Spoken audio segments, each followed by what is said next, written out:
I call the honourable member Phil Twyford. Thank you, Mr Speaker.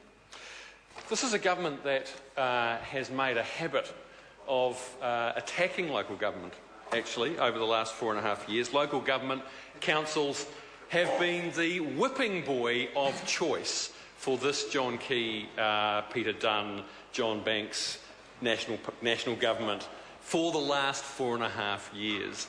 And I want to say this here because I think this is important context for considering this bill. And the reason I say this is that they have ripped the guts out of democracy in Canterbury, and we still have a situation in Canterbury where the regional council is effectively suspended and commissioners run the Environment Canterbury. The government has consistently accused councils of irresponsibly borrowing and running up huge debts. This from the government that has borrowed more than any other government in recent history.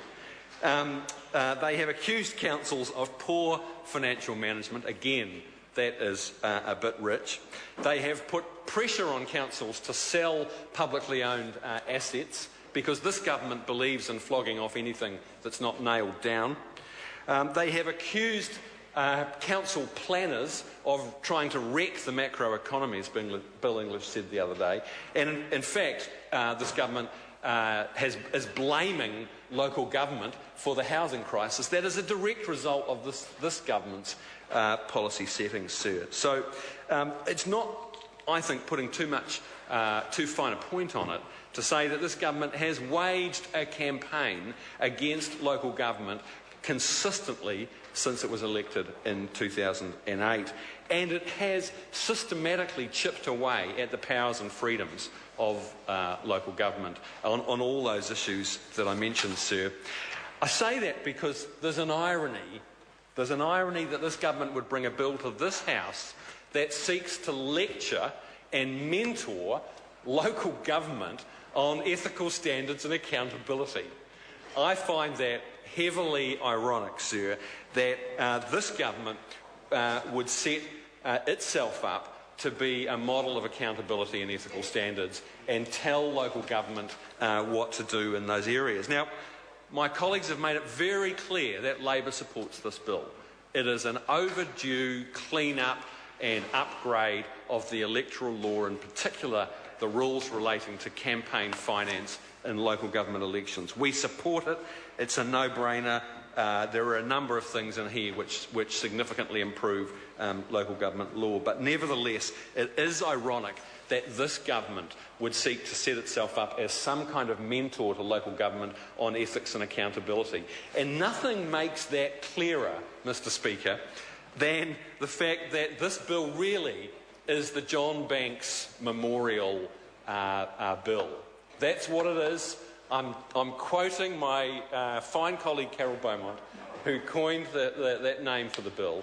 If it wasn't for the fiasco around John Banks and his self-induced political amnesia, this bill probably would never have made it to the House, sir. So we can thank John Banks, actually, for the service that he has done for democracy in this country by forgetting the name of one of his most important political donors. And I'm talking about Kim.com, the man who hosted John Banks at his house, the man whose wife John Banks complimented. I think he said she was the most beautiful woman in the world. John Banks was there at Kim.com's birthday party.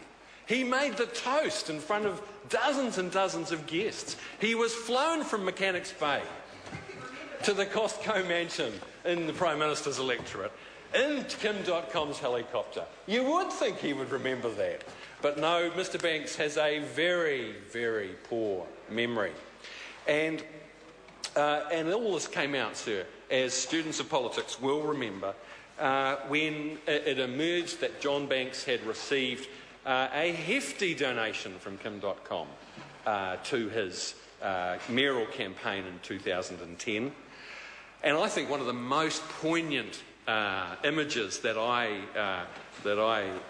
remember from this whole saga is Kim.com sitting in his jail cell at Mount Eden Remand Prison, phoned up the politician, the minister in the government, who he had made a generous political donation to only a couple of years before, for Mr Banks's mayoral campaign.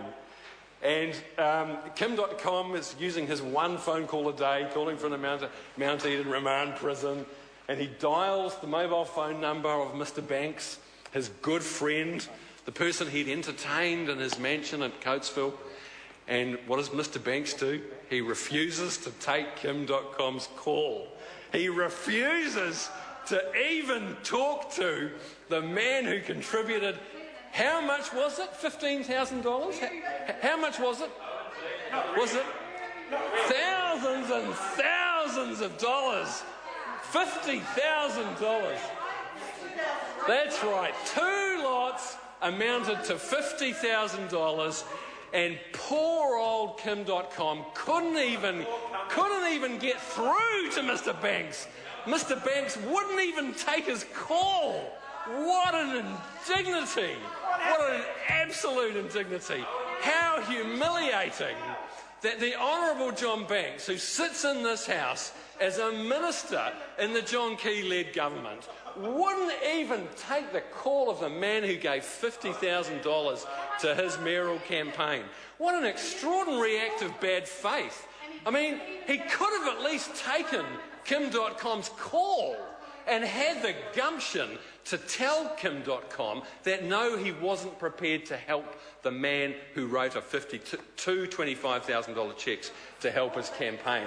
I find that is a very telling insight into the character of John Banks, the minister in this John Key government.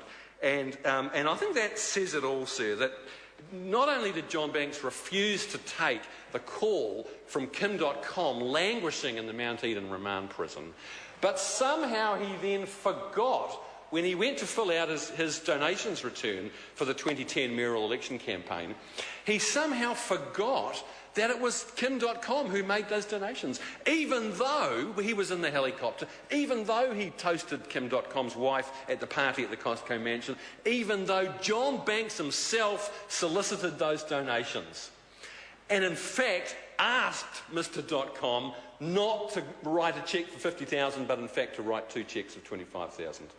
So that says a lot about the character of John Banks. He was prepared to circumvent, if not the letter, certainly the spirit of local government law, sir. And it is that cringing embarrassment that he inflicted on the John Key, Peter Dunn, John Banks government that really is the genesis, sir, for this bill.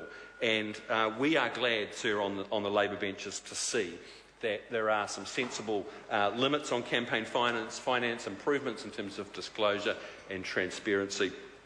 I want to use my remaining couple of minutes just to note my disappointment that John Banks, who has done so much for democracy in this country, who has done so much by being the inspiration for this bill coming to the House, that he couldn't bring himself to vote for my amendment, sir, in the committee stages, which would have plugged a glaring omission in this bill, and that is that this bill allows candidates, sir, in the Auckland mayoral election to spend around $600,000 to get elected. It will make the Auckland mayoralty a rich man's club, and John Banks in 2010 is on the record saying that that should be reduced to no more than $100,000. Len Brown is on record saying it should be either $150,000 or $200,000. Both the mayoral candidates from 2010 said that the $600,000 limit that National put in place in the Auckland Super City legislation was way too much. It will deter any future candidates who don't have deep pockets. It is an offence to the democratic spirit. And John Banks, sir, supported lowering that limit to $100,000, but he couldn't bring himself to vote for that very sensible amendment in the committee stages, sir. And that, I think, was a real disappointment. I'm not surprised that the National Party members didn't support the amendment. They don't want to do anything that might clip the wings of some deep-pocketed corporate candidate in future mayoral elections. That's their form, sir. I would expect that. But it was a shame and very disappointing to see that John Banks wasn't prepared to vote in line with principles that he had already expressed. Thank you. Paul Foster-Bell. Thank you, Mr. Speaker. It's a pleasure to rise and speak in support of the local electoral